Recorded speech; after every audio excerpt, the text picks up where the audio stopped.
गोपीन के लगत कि कन्हैया जी कुंवरी के प्रेम में फंस के गोपीन के भुला गए। भाव में देखिए कितना सुंदर भाव बा कि तू चली गईला भुला गईला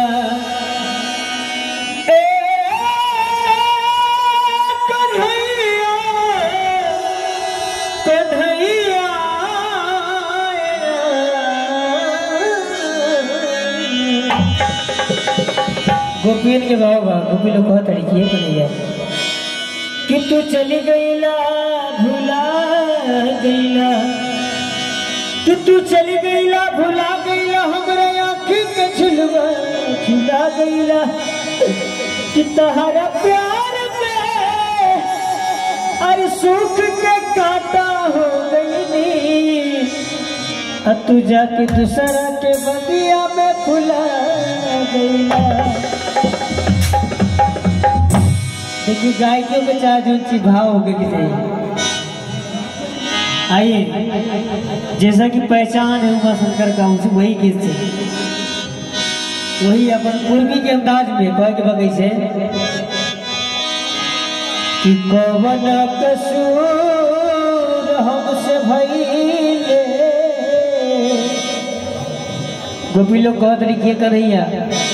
आखिर हमार कसूर बतावा काहे खातिर तू चल गई जा।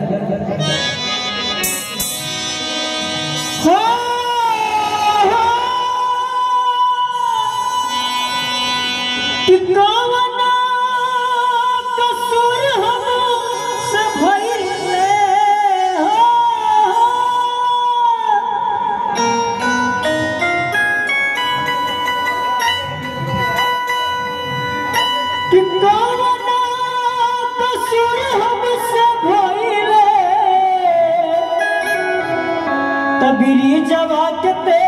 जाले बाधो अरे शुद्ध बुद्ध सब भी सजावला शुद्ध बुद्ध सब भी सजावला खबरियो नलिहाला शुद्ध बुद्ध सब भी सजावला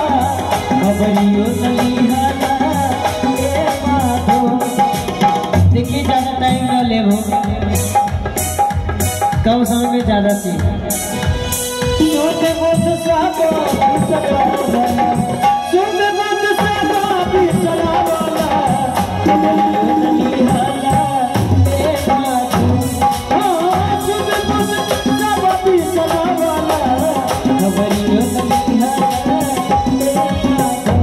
और देखिए जमुना जी आदरणीय बाबा जी का जो आदेश था वो उस गाने पे आते हैं लोग कि कहली राधा से अरे कान्हा के समझाता। देखिए यह भाव चेंज हो गई। यह कन्हैया राधिका जी के रूप धोके आये हुआ और मैया सुधा से शिकायत करत हूँ कि देखा तोहार कन्हैया हमसे छेड़खानी करे ले बहुत परेशान करे ले। कन्हैया जी राधिका जी के रूप धोके यहाँ कहत रहे कैसे कि कहली राधा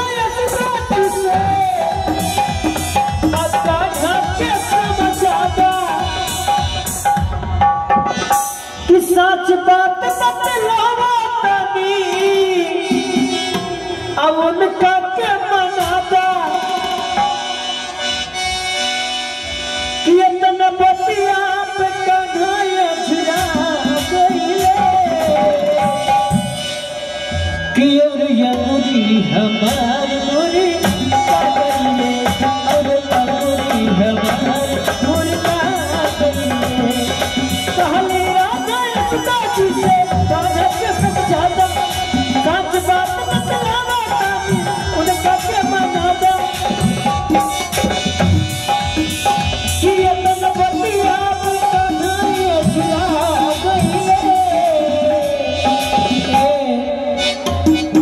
कन्हैया जी राधिका जी के रूप धकेल और कहत है कि ये भाई आपन कन्हैया के समझा दो के बहुत परेशान कर दूंगा ये तन बतिया पे कान्हा छिरा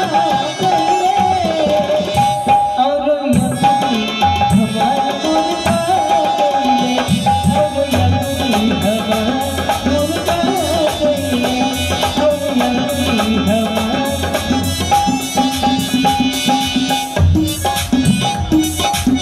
ना ज्यादा टाइम न ले इहे में जब तेरा बात सुन ली तो यशोदा माई कह तारी कोना भाव में